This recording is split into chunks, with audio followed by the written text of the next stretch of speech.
Hello and welcome to today's virtual field trip to the stream. Today we are going to look at two components of the stream. We're going to analyze it for abiotic features, which are non-living attributes of the stream, things like nitrate, phosphate, dissolved oxygen, and so on. And we're also going to look at some of the biotic portions of the stream. You will use this data to write your lab reports. So you should be opened up to stream analysis. There's stream 1 and stream 2. Stream 1 is abiotic, stream 2 is biotic. So if you're not there, hit pause and open up to that so you know what we're talking about. If you're looking on that lab, the lab just before it, which is test equipment, that's the lab that uses these things.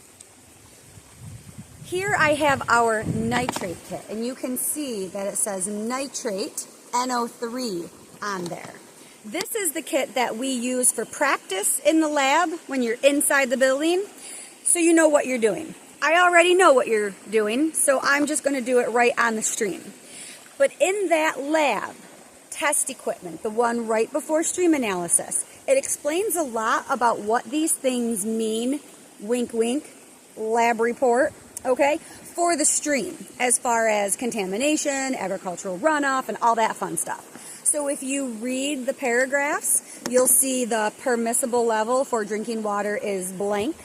Eutrophic means blank. Fish normally avoid blank. When we're talking about nitrate, phosphate, and dissolved oxygen, you can use those values as comparable values for your report.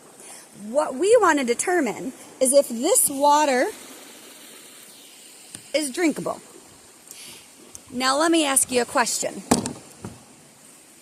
What would you think if I took this cup and I just drank that creek water? Yum, yum, yum, yum. Gross, right? I mean, I would think it's gross. It would be my guess that the water running through this creek in upstate New York is most likely contaminated with agricultural runoff. Things like nitrate and phosphate that are found in manure because they are fertilizers. The dissolved oxygen tells us whether there's an overgrowth of algae, which feeds on those nutrients. So high nutrients, high algae, low dissolved oxygen. But fast-flowing water tends to have more oxygen because it drags it down into it. Also, the colder the water, the more oxygen it can hold. Read all about it in your lab book. We're going to test the concentrations now. So, here I have my phosphate kit. And inside of this is a machine that's able to read the concentration of phosphate in the water. We're going to use this to determine how much phosphate, is in the running water. First, I have to collect a sample. So I'm going to take my cup and go do that.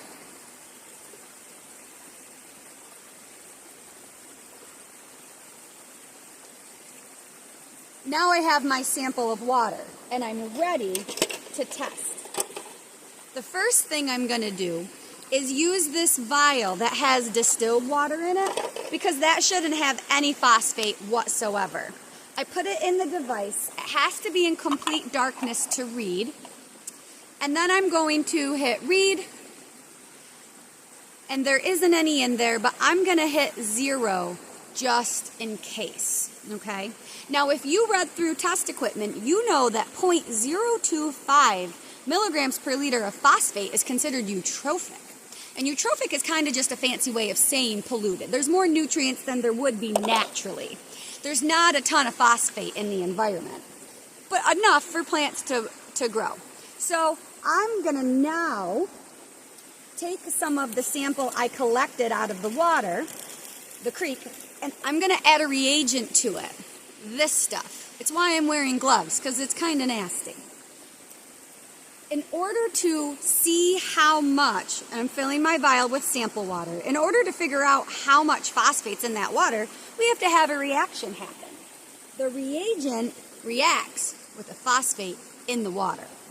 So, we snip the top off of our packet, and then we're going to pour that powder into the little jar. Make sure all of it gets in there. And of course, I'm doing this, you're not, because this is a virtual field trip. But if you were in the lab and we went on the field trip, this is what you would be doing. So we shake, shake, shake, and we give it a minute or two. A minute or two has now passed. And then we're going to read it. Now that a reaction has happened, we can see how much is there. So I hit read, and there is 3.4 milligrams per liter. There's also lots of bugs. 3.4 milligrams per liter phosphate. That's way higher than 0.025. Now, this process is exactly the same for nitrate as well as phosphate, only there's a different reagent packet and a different device. Whole separate kit. In the field, you would be going through and doing 3 trials, one further upstream and one further downstream from where we are now. Then you take the average to get the average amount. This is what you should be reporting your conclusions to in your discussion, the average amount of nitrate and phosphate. So we'll take a break and then we'll do dissolved oxygen because that's a little different. So we finished the nitrate and the phosphate. That data is in the directions and data you need to write your lab report.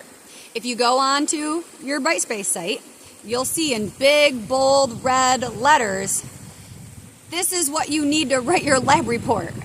All the data is listed for you, okay? You need to take that data, find the averages, and then put it into the table you see in Stream Analysis 1. You basically need to recreate that same table in your lab report. I'm not going to do width and depth and flow rate and all that because you can assume we've done it. I'm just going to do the nutrients and the dissolved oxygen, and then we're going to do the kick nut shuffle, which is my favorite part. So anyway, that's how you use the data that is available to you on the Brightspace site. And if you follow that and you write the alternate first, the alternate breaks up the lab report into bite-sized little snacky bits, and it walks you through stepwise everything that needs to be in your lab report. So if you do the alternate first and you just put that into essay format, following the rubric provided to you in the guidelines, you'll be fine, okay? So at a minimum, do the alternate, but you should definitely at least try to do the lab report.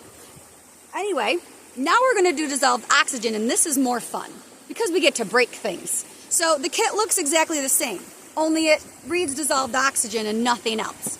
And in here, we don't quite have the same materials. These are AccuVacs. They're little vacuum-sealed reagents that are going to suck up the water and react with the oxygen in it. But of course, I still have to zero my machine. So I'm going to take my distilled water with nothing in it, put it in. There's a loud truck.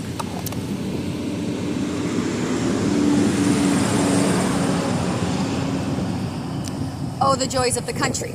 So I'm going to read, and then I'm going to zero to take away any residual that might be in there. So I'm tearing the machine again. Then I have this little blue cap to keep my fingers safe from puncture. I have my water sample. So I'm going to put a little in the cap so I don't force oxygen into the system. And then I'm going to take my AccuVac. I'm going to put it underneath the water line, and I'm going to break it. See how it sucks the water right up in there? It's okay if a little of that reagent leaks out. We're going to take that, grind off the top a little bit more, and we're going to put that directly into that little blue cap, and then we're going to give it a gentle shake to mix it all around. We let it sit for a minute or two, and then we read it. And that tells us how much dissolved oxygen is in the water. And again, the more nutrients, the less dissolved oxygen. However, this is a pretty fast flowing stream.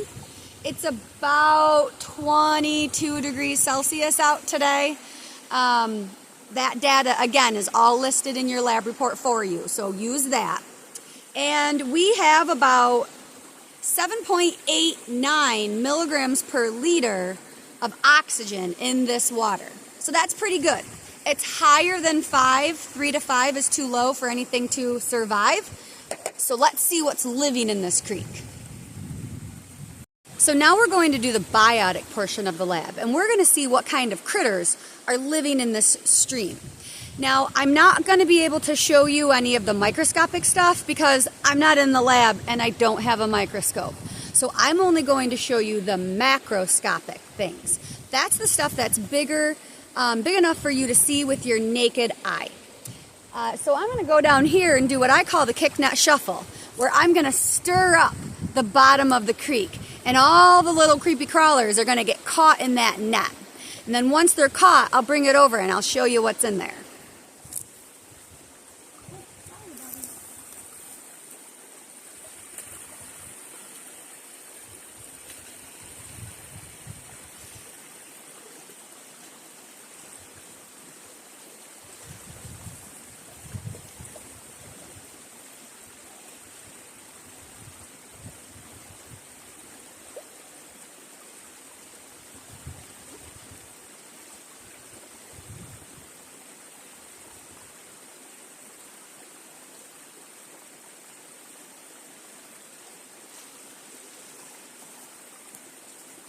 Alright, let's take a look and see what we got. Am I still on? I'm still on. So I have these special tweezers that are designed not to hurt the little buggers. And we're going to collect them and put them in this little ice cube tray so we can see them individually. So right here we have a scud. Ooh, where's that? Where's the thing? There we go. Maybe you can see that.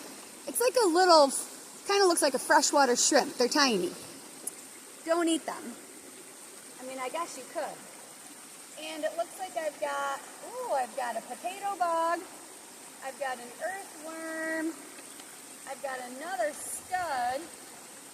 Ooh, I've got all kinds of things. Now, even though this is high in nutrients, it doesn't mean that things can't survive. Again, anything less than 3 is considered not enough for fish and creatures. Optimal is above 5, depending upon what paper you're reading, okay? But the high nutrients aren't good for the creek, right? But it's flowing and there's a lot of oxygen, and sometimes the nutrients even cause more life to grow, especially in a fast-flowing creek where it's harder for algae to bloom. So we're not going to be devoid of life, but it's not going to be anything you'd want to stick a cup in necessarily and drink, because you don't want to put those excess nutrients in your body. They can make you sick, and you're going to learn about just how sick they can make you.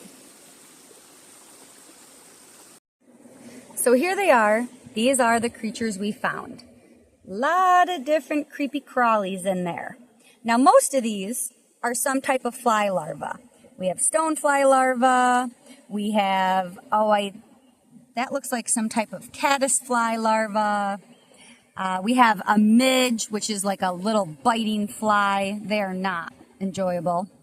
Anyway, these all mostly turn into stinging insects. You can see they are not happy to be in captivity. Well, maybe some are. Anyway, these guys are what you would identify using the plates and the different images that can be found in the micro and macro invertebrate tables on your Brightspace lab site. So you look at their different features, you have better pictures up close, you look at how many legs, how many little tail feathers, whether they have antennas, their thorax, abdomen, all those different shapes, and you identify them. And then you put them into their own table for biotic 2. So now that we're done, let's recap.